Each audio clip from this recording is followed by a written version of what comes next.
오늘 우리에게 주시는 하나님의 말씀 같이 공독하도록 하겠습니다. 말씀은 여호수아서 24장 14절에서 18절까지입니다. 우리가 다 같이 한 목소리로 말씀 공독하도록 하겠습니다. 그러므로 이제는 여호와를 경외하며 온전함과 진실함으로 그를 섬기라. 너희의 조상들이 감 저쪽과 애굽에서 섬기던 신들을 치워버리고 여호와만 섬기라. 만일 여호와를 섬기는 것이 너희에게 좋지 않게 보이거든 너희 조상들이 감 저쪽에서 섬기던 신들이든지 또는 너희가 거주하는 땅에 있는 아모리 족속의 신들이든지 너희가 섬길 자를 오늘 택하라. 오직 나와 내 집은 여호와를 섬기겠노라 하니 백성이 대답하여 이르되 우리가 결단코 여호와를 버리고 다른 신들을 섬기지 하지 아니하오리니 이는 우리 하나님 여호와께서 친히 우리와 우리 조상들을 인도하여 애굽 땅 종되었던 집에서 올라오게 하시고 우리 목전에서 그 큰 이적들을 행하시고 우리가 행한 모든 길과 우리가 지나온 모든 백성들 중에서 우리를 보호하셨으며 여호와께서 또 모든 백성들과 이 땅에 거주하던 아모리 족속을 우리 앞에서 쫓아내셨습니다. 그러므로 우리도 여호와를 섬기리니 그는 우리 하나님이시니라 하니라. 아멘. 이 시간에 신승희 전사님께서 세계에서의 새로운 언약갱신이란 제목으로 말씀 전해주시겠습니다.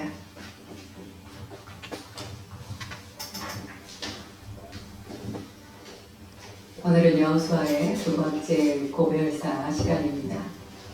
여호수아의 첫 번째 고별사는 실로에서 장로들과 그리고 정치적으로 중요한 관리자들을 대상으로 고별사를 했다면 오늘 본문 말씀이 24장에 나오는 고별사는요 이스라엘 백성 전체를 두고 하는 것입니다. 특별히 그 장소가 어디냐면 세겜이었습니다. 자, 여호수아는요 먼저 여호수아서 24장 1절부터 13절까지는 하나님의 주권적인 인도하심, 주권적인 다스리심에 대해서 이야기를 합니다. 그리고 다시 오늘 본문 말씀이었던 14절부터는 이제부터 우리는 누구입니까? 이스라엘 백성들이 하나님 앞에서 무엇을 해야 되는지를 이야기하는 것입니다. 먼저 여호수아서 24장 14절 초반절 말씀 함께 읽겠습니다. 시작. 이제는 여호와를 경외하며 온전함과 진실함으로 그를 섬기라. 자, 이제 이스라엘 백성들이 여호와 하나님의 은총 앞에서 해야 될 첫 번째는 무엇이냐? 여호와 하나님을 경외하라는 것입니다. 경외한다는 말의 뜻은 무엇입니까? 내 안에 있는 죄와 악을 미워하고 하나님의 말씀을 쫓아 순종하는 삶이 경외하는 삶입니다. 특별히 여기서 히브리어 경외하다는 예르와 섬겨라 할 때의 섬기리에서 히브리어 웨이브드는 둘 다 명령어로 말하고 있습니다. 두 가지 다 명령어라는 것은 지금 말하고 있는 여호수아가 이것을 얼마나 강조하고 있는지를 예측할 수 있는 것입니다. 또한 두 번째 말하고 있는 것은 온전함에 대해서 말하고 있습니다. 온전함은 히브리어로 빼다민이라고 합니다. 빼다민, 무슨 불어 같은데요. 이 빼다민은 두 가지의 뜻을 갖고 있어요. 온전하다는 것 안에는 첫 번째는 완전, 두 번째는 성실이라는 뜻이 담겨 있습니다. 자, 개역 성경에는 그래서 뭐라고 되어 있습니까? 성실로 번역이 되어 있고 개역 개정에는 온전이라고 번역이 된 것입니다. 그러니까 성실도 맞고 온전도 맞다는 것입니다. 자, 그런데 빼담임은 완전하고 그리고 신실하게 성실하게 섬기라는 뜻인데 이 완전이라는 단어가 인간에게 적합할까요? 적합하지 않습니다. 이것은 인간의 속성이 아니라 하나님의 속성입니다. 그런데도 우리를 향하여 여호수아는 뭐라고 얘기하고 있습니까? 너희가 온전함으로 여호와를 섬기라 이렇게 말하고 있다는 것입니다. 인간은 완전하지 않은데 어떻게 하나님을 완전하게 섬기라는 것입니까? 이것은 이런 의미가 담겨져 있습니다. 인간은 완전하지 않지만 완전하신 하나님으로부터 능력과 그 성품과 은총을 받아 여호와 하나님을 섬기라는 뜻이에요. 우리는 이 말씀을 잘 알고 있죠. 빌립보서 4장 13절 말씀입니다. 시작. 내게 능력 주시는 자 안에서. 나의 힘 아니고요. 내게 능력 주심을 받아야 한다는 것이에요. 그러므로 그리스도인들의 신앙의 삶은 어떠해야 됩니까? 그냥 내 입으로 사는 게 아니에요. 날마다, 아침마다, 순간마다 여호와 하나님 앞에 나아가 그분의 힘과 능력과 성품을 구하여 받아야 한다는 것이에요. 우리가 하나님의 능력을 구하고 그분의 성품을 구하는 것이 욕심이 될 수가 없습니다. 왜요? 하나님이 그렇게 하도록 우리를 만드셨기 때문이에요. 결국 성도들이 지혜와 능력으로 살아간다는 것은 무엇이에요? 나의 다듬어지지 않은 죄악된 성품을 따라 살아가는 것이 아니라 진리의 말씀을 기준으로 하여 성령의 충만함 안에서 하나님을 섬기는 것입니다. 골로새서 3장 17절 말씀 함께 보겠습니다. 시작. 또 무엇을 하든지 말이나 일이나 다 주 예수의 이름으로 하고 그를 힘입어 하나님 아버지께 감사하라. 아멘. 우리는 하늘의 능력을 구해야 되며 예수 그리스도의 이름을 위하여 그의 이름을 힘입어야 한다는 것입니다. 24장 14절 그 다음에 하나님을 경외하고 그 다음에 온전하게 하고 그 다음에 뭡니까? 진실할 것에 대해서 이야기합니다. 진실함으로 번역된 히브리어는 우베 에메트라고 하는데 이 진실함이라는 것은 무슨 뜻을 갖고 있냐면요. 흔들림 없이 확고부동하게 라는 뜻을 갖고 있습니다. 진실하여 확고부동하여 이런 뜻이에요. 그러나 우리 사람이 흔들리지 않을 수 있을까요?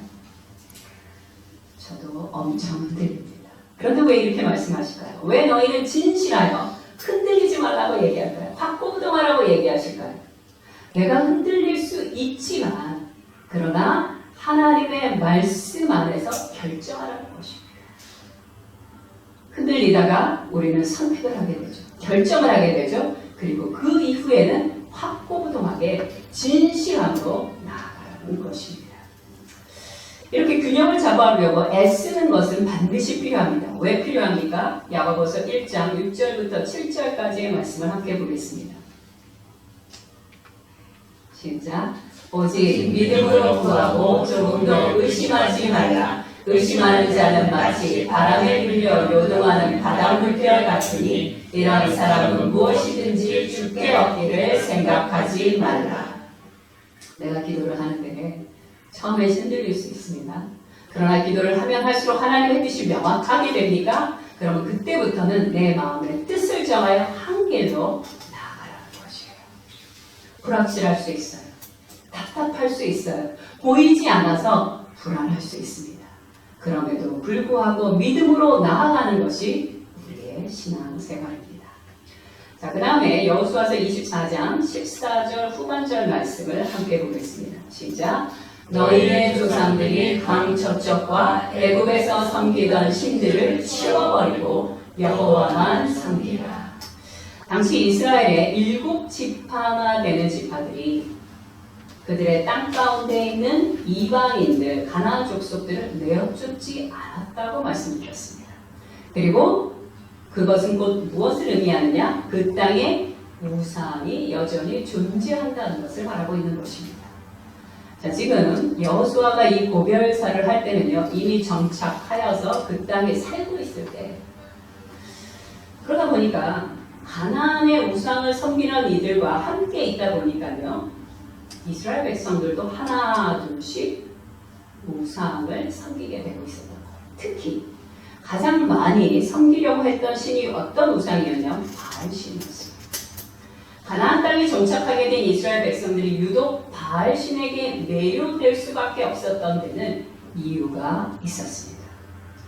바알신앙은요, 특징이 있습니다. 어떤 특징이 있냐면 풍요와 다산이라는 현세주의적인 물질주의 축복관을 갖고 있었기 때문이에요.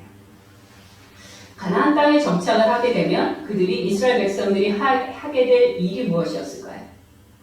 농사를 짓게 되는 것이에요. 농사와 목축에 전념하게 됩니다. 농사와 목축을 하다 보니까 무엇이 필요합니까? 풍요와 다산이 필요한 거예요.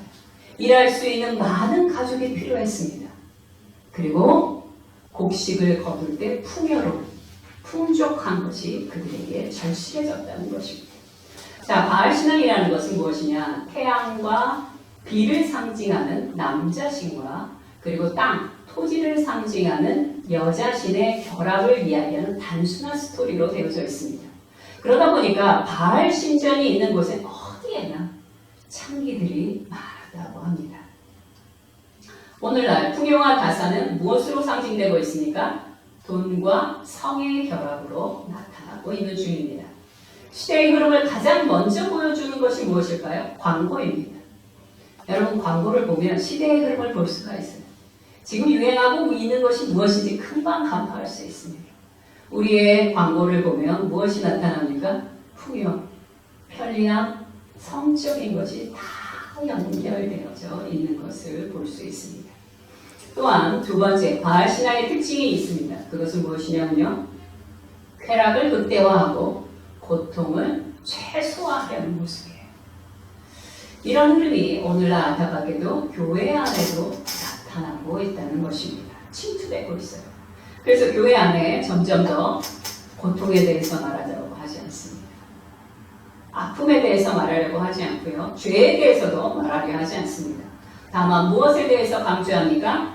현세적 축복만을 강조함으로써 예수 그리스도의 구속의 감격에서 멀어지고 있다는 것입니다.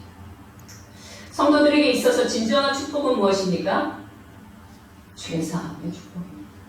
나의 죄가 사함 받았고 내가 새 생명 가운데 예수 그리스도와 함께 동행하였다는 것이 성도들의 가장 최고의 기쁨입니다. 시편 31편 1절 말씀 함께 보겠습니다. 시작. 허물의 사함을 받고 자신의 죄가 가려진 자는 복이 있도다. 아멘.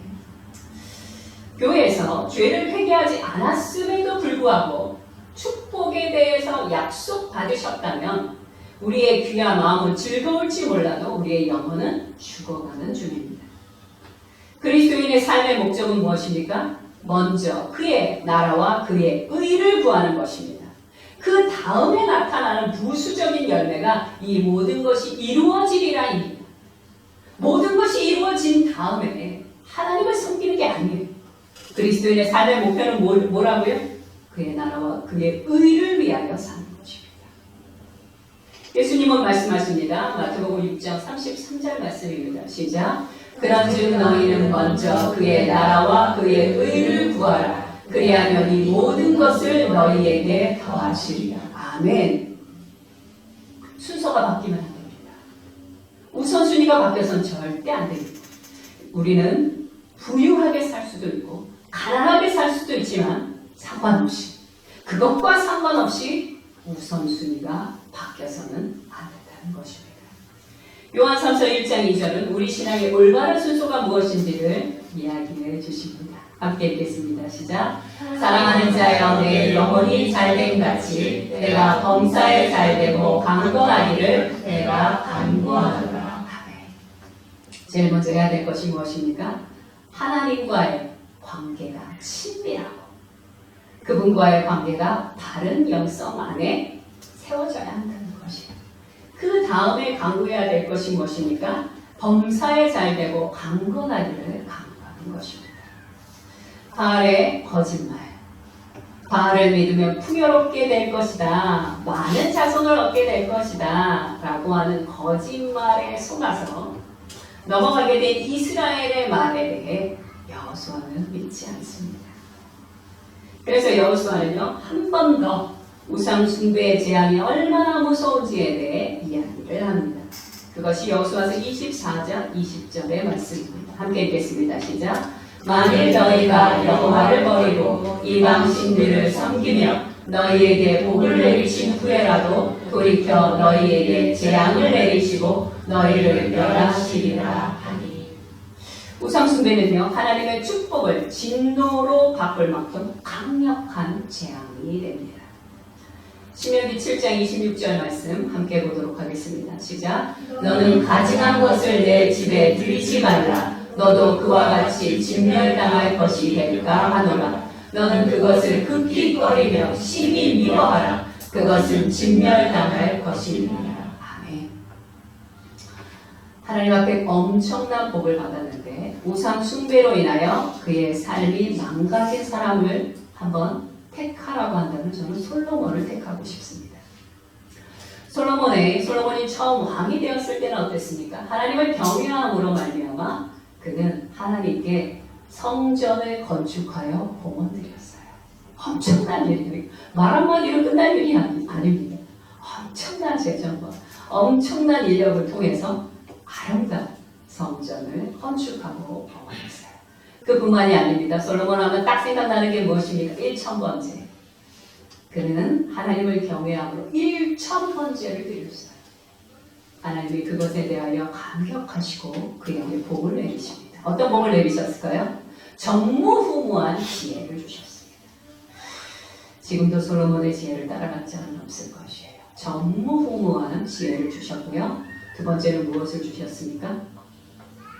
그에게 이스라엘 역사상 최고의 거대한 땅을 허락해 주셨어요. 하나님이 우리에게 복을 주실 때 반드시 땅을 허락하여 주십니다. 또 그뿐만이 아니에요. 솔로몬의 명성을 천하 만민들 가운데 드러내게 하셨습니다. 이랬던 솔로몬인데요. 그가 나중에 어떤 일을 벌였습니까? 너무 많은 이방 여인들은 아내를 두었어요. 그래서 그 이방 여인들을 사랑하다 보니까 그 여인들이 원하는 이방 신을 섬기다가 우상을 섬기게 됩니다. 그런 말미암아 저주를 받게 되죠. 근데 저주를 받아서 어떻게 됩니까? 솔로몬 아들 때부터 이스라엘이 반으로 갈라지며 비극이 그 집안에 끊이지 않게 되는 거죠. 많은 부모님들은요, 내 자신이 잘 되는 것보다 자식이 더 평안하고 잘 되기를 원합니다. 솔로몬이 살아있는 동안 자신의 아들의 모습을 보면서 그 저주의 흔적이 언뜻언뜻 보일 때마다 그의 마음이 얼마나 쓰리고 아팠을지 상상이 가게 됩니다. 자, 여호수아가 이스라엘 백성들을 향하여 이야기했던 것은 무엇입니까? 여호와 하나님을 경외하라는 것이었고, 그리고 우상을 버리고 온전함과 진실함으로 하나님을 섬기라고 말하였습니다. 자, 이제 여호수아는요, 여호수아서 24장 15절 후반절에 보면 이스라엘 백성들과 이렇게 오거니 가거니 하면서 헌신을 받게 돼요. 그 첫 번째가 15절 후반부에 첫 번째로 하나님과 우상 중에서 선택할 것을 요구하는 장면입니다. 백성들이 16절과 18절에 걸쳐서 길게 오늘 본문 말씀 읽은 것을 통해서 이야기합니다. 뭐라고 이야기해요? 우리는 우상이 아니라 여호와 하나님을 선택하겠습니다. 라고 이야기하는 장면입니다. 여호수아서 24장 18절 후반절을 한 번 더 보겠습니다. 시작. 우리도 여호와를 섬기리니 그는 우리 하나님이심이니이다. 그러나 이 대답이 믿었지 않았기에 두 번째 또 선택을 요구합니다. 이것이 19절과 20절 말씀인데 그러자 백성들이 또 대답합니다. 여호수아서 24장 21절 후반절 말씀입니다. 시작. 우리가 정녕 여호와를 섬기겠나이다. 자, 그러자 세 번째 여호수아가 무엇을 요구하냐면요. 이스라엘 백성들을 향하여 그래? 그렇다면 이제는 말만 하지 말고 행동으로 보여달라는 요청을 하게 됩니다. 그것이 여호수아서 24장 23절 후반절에 나오는 말씀입니다. 시작. 여호와를 우리가 23절 후반절 말씀입니다. 너희 마음을 이방인에게 향하라. 23절. 그러면 이제 너희 중에 있는 이방신을 제하여 버리고 너희 마음을 이스라엘의 하나님 여호와께로 향하라. 아주 중요한 말씀입니다. 뭐라고 얘기합니까? 이미 이스라엘 백성들 중에 이방신을 섬기고 있는 흔적이 있었다는 것이죠. 여호수아는 얘기합니다. 말로만 하지 말고 행하거라. 너희 안에 있는 이방신의 흔적을 제하여 버려라 라고 이야기하는 것입니다. 그리고 너희의 마음을 하나님께로 향하여라. 이것을 통해서 우리가 알 수 있는 것은 참된 회개란 무엇이냐? 첫째, 과거의 죄를 끊어버려야 하는 것입니다. 여전히 갖고 있으면서 회개한다고 말할 수 없습니다. 과감히 끊고, 두 번째, 하나님께만 온전히 마음을 드리고, 세 번째, 주께 향하여 귀를 열고 주의 말씀에 순종하는 것입니다. 이것을 알고 있는 이스라엘 백성들이 24절 후반절에 이렇게 얘기합니다. 시작. 여호와를 우리가 섬기고 그 목소리를 우리가 청종하리이다. 여기서 청종한다는 것은 순종의 의미가 함께 담겨 있습니다. 이스라엘 백성들이 전적으로 하나님을 섬기겠다고 3번이나 헌신을 한 후에야 여호수아는 이스라엘 백성들이 실행할 수 있도록 율례와 법도를 베풀게 됩니다. 이제 결론을 말씀드리겠습니다. 여호수아가 이 모든 말씀 함께 읽겠습니다. 여호수아서 24장 26절 시작. 여호수아가 이 모든 말씀을 하나님의 율법책에 기록하고 큰 돌을 취하여 거기에 여호와의 성소 곁에 있는 상수리 나무 아래에 세우고. 아멘. 여호수아는요 이스라엘 백성들과 언약을 세운 다음에 큰 돌로 언약의 증거를 삼게 됩니다. 이 거대한 증거의 돌은 오늘날로 말하면 하나님과 이스라엘 백성들의 계약서예요. 오늘날 같으면 계약서를 다 카피를 해서 한 장씩 다 나눠줬을 텐데 그럴 수 없었기 때문에 어떻게 했습니까? 큰 돌을 두가요 그 증거를 삼은 것입니다. 자, 하나님께서는요 우리와 언약을 세우실 때 항상 증거를 주십니다. 그 첫 번째가 무엇입니까? 노아에게 다시는 물로 멸망을 시키지 않겠다라고 언약을 말하시고 그 증거로 무지개를 허락해 주셨습니다. 또 아브라함을 불러서 아브라함을 장차 하나님의 백성으로 삼으시고 약속한 땅을 허락해 주시겠다는 언약을 하시고 그 다음에 허락한 증거가 무엇입니까? 할례입니다. 또 성경에 나오는 유명한 증거로는 무엇이 있냐면요. 히스기야입니다. 히스기야가 자신이 곧 죽게 될 거라는 소식을 듣고 그는 벽을 보고 눈물을 흘리며 간절히 기도를 합니다. 그러자 하나님께서 어떻게 하셨어요? 히스기야의 삶을 15년을 연장해 주게 됩니다. 그러자 히스기야가 증거를 요청했어요. 그러자 하나님이 증거를 주십니다. 어떻게? 해시대가 10도나 뒤로 올라가게 하십니다. 자, 그렇다면 우리에게도 증거를 주셨을까요? 맞습니다. 하나님께서는 온 인류의 죄를 구원하시고 우리에게 새 생명을 주신다는 이 새 계명, 새 언약을 맺으신 후에 증거를 주셨어요. 그 증거가 무엇인지 아십니까? 그 증거가 무엇일까요? 예수 그리스도의 십자가입니다. 십자가는요, 예수 그리스도의 죽으심으로 이제부터 우리가 부활 생명 가운데 살게 되었다. 하나님의 백성으로 살게 되었다는 증거입니다. 그러니 우리 마음에 의심이 들 수 있어요. 흔들릴 수 있어요. 불안할 수 있어요. 불확실 때문에 마음이 초조할 수 있어요. 그럴 때마다 우리가 확인해야 될 것은 무엇입니까? 증거인 예수 그리스도의 십자가라는 것이에요. 예수 그리스도의 십자가를 바라보셔야 하는 것입니다. 십자가는요, 우리를 향하신 하나님의 사랑이며 구원의 증거입니다. 고린도전서 1장 18절 말씀 함께 보도록 하겠습니다. 시작. 십자가의 도가 멸망하는 자들에게는 미련한 것이요 구원을 얻는 우리에게는 하나님의 능력이라. 아멘. 아멘. 여호수아의 세겜에서의 두 번째 고별 설교의 목적이 무엇입니까? 언약 갱신입니다. 시내산에서 시작된 하나님과 이스라엘 사이의 언약을 다시 느슨해진 그들의 마음을 다시 헌신을 받아 언약을 갱신하는 것이 세겜에서의 목적이었습니다. 그래서 어떻게 했습니까? 하나님의 성소 옆 상수리나무 아래에 큰 돌을 증거로 삼은 것이에요. 이렇게 함으로 이 언약 갱신식은 다 끝나게 됩니다. 자, 여러분, 언약을 맺었고 언약의 증거 계약서도 있습니다. 자, 그러면 이제부터는요 어떻게 되는 것입니까? 이제부터 하나님과 이스라엘의 언약 관계는 하나님의 주권적인 다스리심과 이스라엘 백성 사이에 반응이 있어야 돼요. 어떤 반응? 하나님의 말씀에 순종하겠다는 그 반응이 오고 가야 하는 것입니다. 이것이 언약이에요. 만약 언약을 깨는 자가 있다면 어떻게 됩니까? 계약금을 줬어요. 그런데 사겠다는 사람이 계약금을 주고 계약을 파기하게 되면 어떤 일이 벌어집니까? 다 아시죠? 계약금을 2배로 물어줘야 되는 것이. 어느 쪽이든 마찬가지. 자, 이 사실, 이 불이익을 당할 수 있다는 사실을 잘 알고 있었던 여호수아는요, 사랑하는 이스라엘 백성들을 향하여 강곡하게 말한 것입니다. 여호와 하나님을 경외하라. 온전함과 진실함으로 그분을 섬기고 너희 안에 이방신을 제하여 버려라. 라고 말하는 것입니다.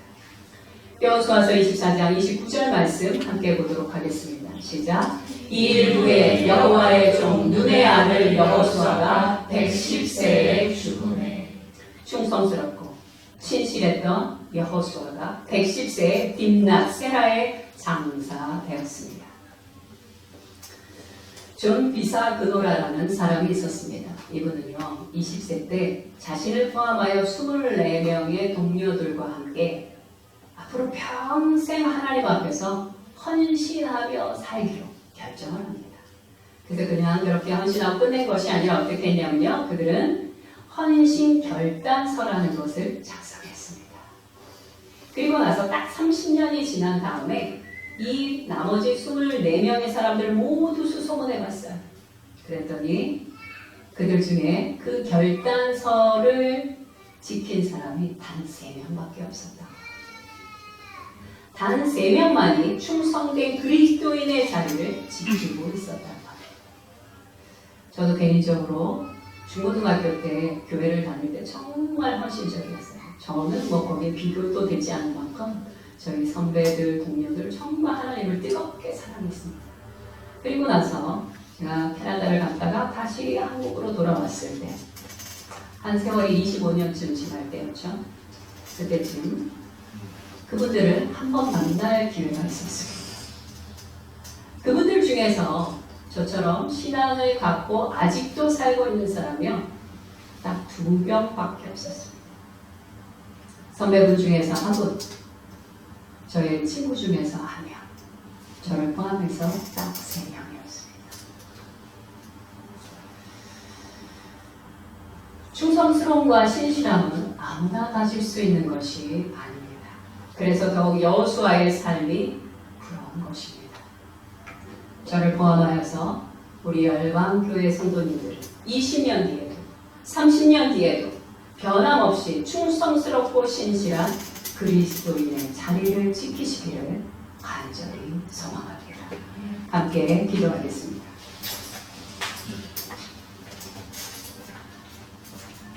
오늘로써 여호수아서 20번째 말씀이 끝났습니다. 우리의 첫 번째 기도 제목은 이것입니다. 바알 신앙의 특징이 이 땅에서의 풍요와 즉각적인 쾌락을 쫓느라 과거 내가 하나님과 맺었던 언약을 잊어버린 채 내게 주신 시간, 내게 허락하신 재정, 내게 허락하신 그 기회를 허비하고 살았던 것이 있다면 오늘 주님 앞에 회개함으로 나아가시기 바랍니다. 함께 기도하겠습니다.